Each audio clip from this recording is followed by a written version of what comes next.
The economy was built around the assumption that adulthood would eventually become a dual income household. However, millions of women are now living outside of that assumption. Today, I am going to be looking at new research on single women and the economy, what it actually says, what it means, and what organizations and brands are still getting wrong when it comes to single women. By the end of this, you will understand why the challenges single women experience are actually structural, they're not personal, okay? And what that means for their money, employers, and of course, brands that claim to serve women.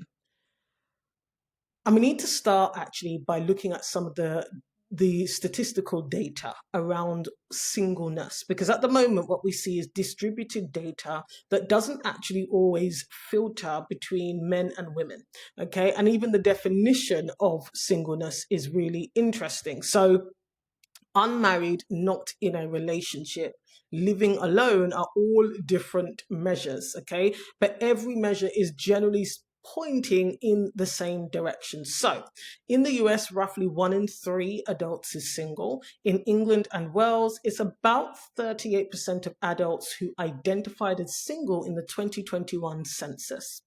In the UK, 8.4 million people were living alone as of 2024. Okay, so what we're seeing actually at the moment, especially across the Unpunishable community, over 200,000 single women in the community, is that women are not asking what is wrong with me. They are asking, why is everything so expensive for me? And this came out in a new piece of research that we're going to cover in this session that came out of Ireland. So the conversation is shifting away from personal inadequacy when it comes to singleness for women to structural recognition and the need for structural recognition. Okay, a lot of the online discourse that happens and a lot of media discourse around single women is usually in the context of dating, relationships, and marriage. And actually, on the ground, what the research is showing us is that single women are far more interested and concerned around structural disadvantages that they do not benefit from or experience because, of course, they are single. Okay, so even though we're seeing on one hand in some areas singleness in women being celebrated or more accepted, potentially more normalized, actually the economic story is not moving at the same pace. And that includes for those women, for example, who are now earning more than women of old and women from previous generations. Okay, so the key source of research that we're going to be focusing on in this session is the 2026 EDGE research that came out of the Technological University of the Shannon in Ireland. And it was done in partnership with the Women's Collective Ireland. It's been published and it's one of the most detailed studies, I have to say, of single women's lived experiences to date. And it was led by Dr. Lindsay Liston, Evie Murphy, and Karen Sugrue. So that is the research we're going to be talking about today primarily. So nearly 95% of single women in the study reported experiencing benefits from being single. Only around 9 to 10% said they didn't have any benefits at all. Okay, so this is really important because this is not a demographic that's in relational crisis necessarily. Okay, despite the fact that there is still social stigma, okay, around being single, particularly as a woman, okay? But over 60% identified that the higher cost of living on a single income as their primary financial challenge. And that includes housing, mortgage access, single supplements on travel and utilities, and then, of course, the tax system primarily being built for couples, okay? That's really, really important because everything costs more when you pay alone. Okay, over 70% agreed or strongly agreed that their single status materially affects their financial planning. Okay, this is very important. So this is not a niche concern. It's quite a significant number.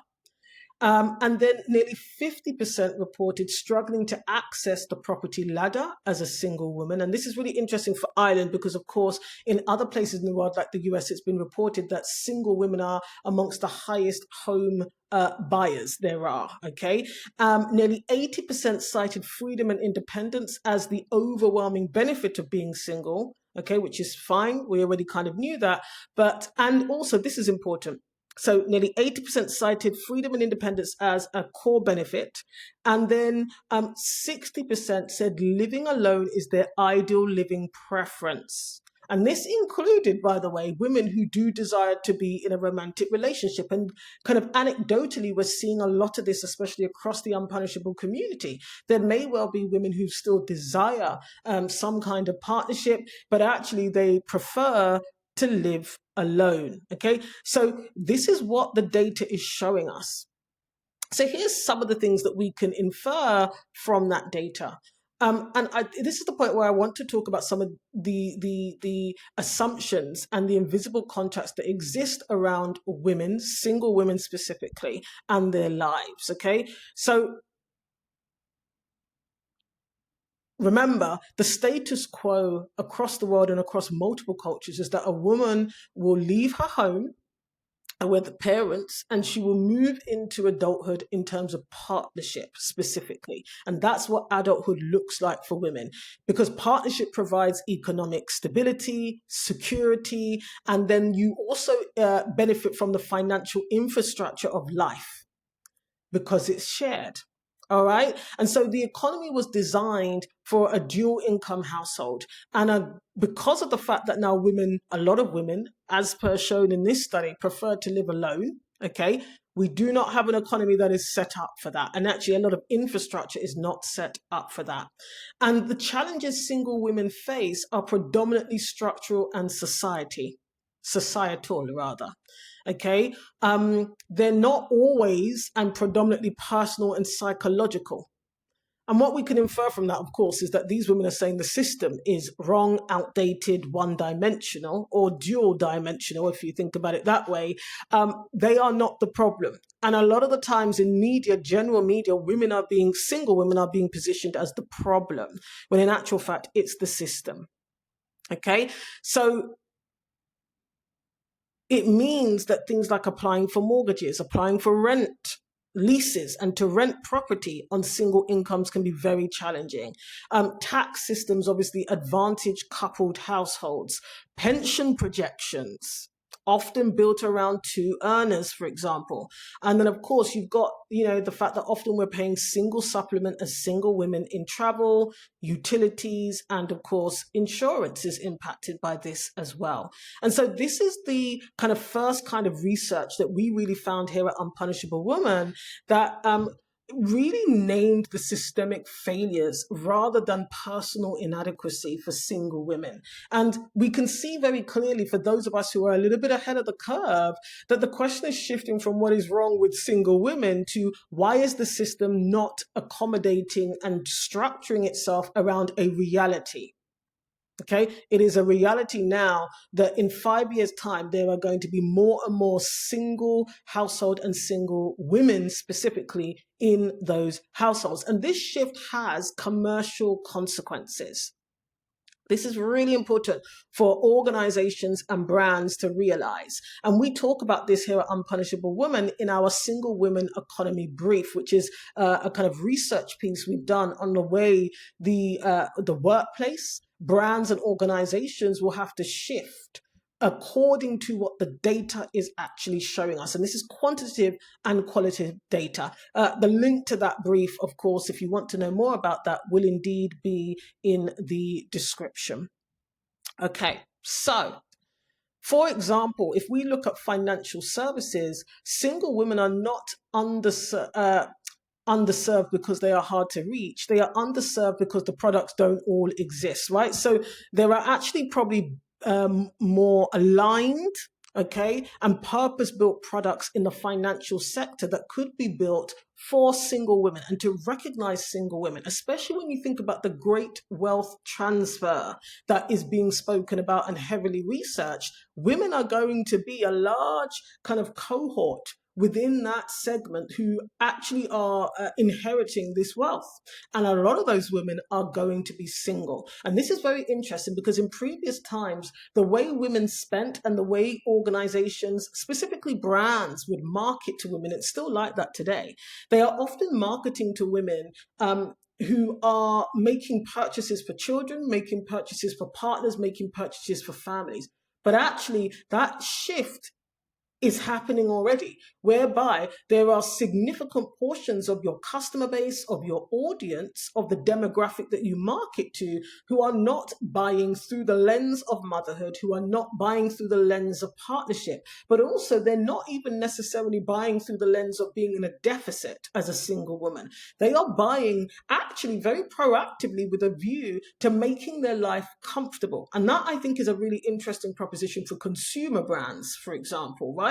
Across different sectors. And we see how an industry like the travel industry has really picked up on the rise of solo travel. And even when you look at how marketing now is moving in that travel space, there are a lot of women and female solo travelers specifically who are involved. So they're influencers, they're content creators in that space. So the travel industry is actually a really good example of an industry that has recognized single women and their buying habits in relation to travel.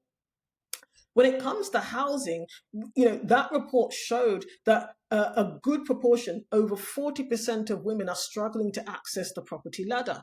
And that therefore is not a niche problem because this is just Ireland and it probably can be reflected across the board. So there's an opportunity in the housing sector. Employers, for example, often we are talking in the corporate workplace in particular about the lack of representation of women in mid to senior levels within organizations. One of the things that we know through our research and work, there is a massive opportunity, a talent unlock that can be done in terms of single women who want to move into leadership positions, for example, in organizations.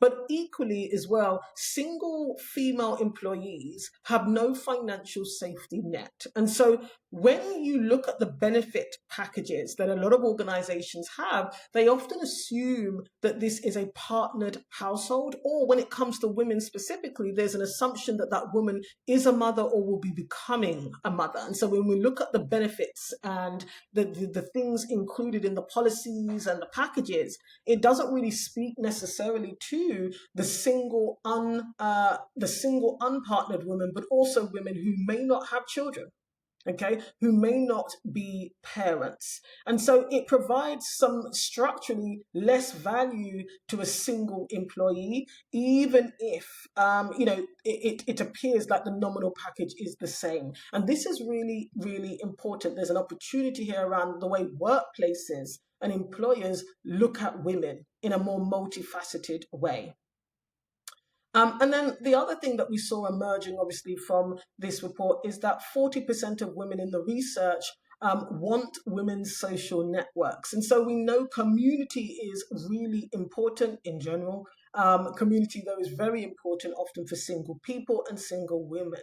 And so a lot of women need affordable single income housing support. They need financial planning that is designed for one income. This is very important because when you think about things like pension, retirement, housing, long-term financial planning, a lot of the resources, information, and products available aren't necessarily geared towards that. And there aren't really big mainstream brands who are really focusing in on this opportunity, especially in conjunction with the great wealth transfer, which is about to happen, which women will be significant players in.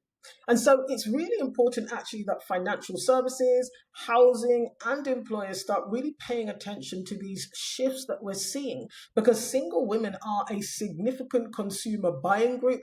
They are a significant economic player now. And so it's very important that we start looking at single women in the right way so that brands, organizations, and infrastructure can unlock the opportunity, but also start to meet their needs. So the question really is, and this is something that we're looking forward to tracking as time goes by. We do these briefs every single month, which is really, really helpful to track data and track changes. But what happens when millions of women stop organizing their lives and their financial decisions and their financial behavior around the assumption of partnership? And what happens if brands and organizations continue to design and function as if these women haven't changed the way they make their financial decisions? So the research is clear, the shift is already happening, and the only question now is which organizations and brands will decide to see that and, of course, respond to that. Okay, so you can get access to the full version of this brief by clicking on the link in the description.